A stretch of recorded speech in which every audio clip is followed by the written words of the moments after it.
Private practice বন্ধ করার সিদ্ধান্ত হয়েছে। চিকিৎসক সংগঠনগুলির সঙ্গে কথা বলি। এর সিদ্ধান্ত একতরফা নয় বললেন মুখ্যমন্ত্রী ডক্টর মানিক সাহা। আজ আগরতলায় একটি সরকারি কর্মসূচিতে অংশ নিয়ে নিজেই এই কথা জানালেন মুখ্যমন্ত্রী।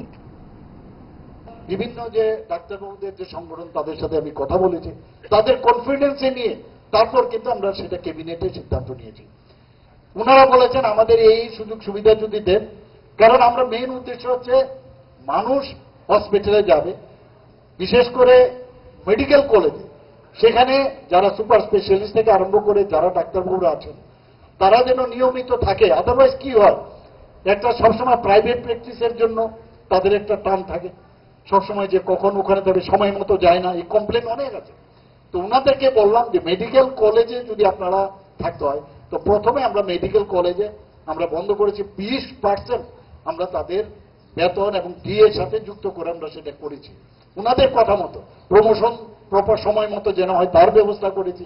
তো এটাকে নিয়ে অনেকে কিন্তু মানে ডাক্তারবাবুরা বলছেন না, অনেকে এটা নিয়েও রাজনীতি করার চেষ্টা করছেন, কিন্তু আমাদের মেইন যে উদ্দেশ্য সেটা হচ্ছে জনতা জনার্দন, জনতাদের মানুষের সেবা করতে হবে, সেখানে কোনো কম্প্রোমাইজ হবে না।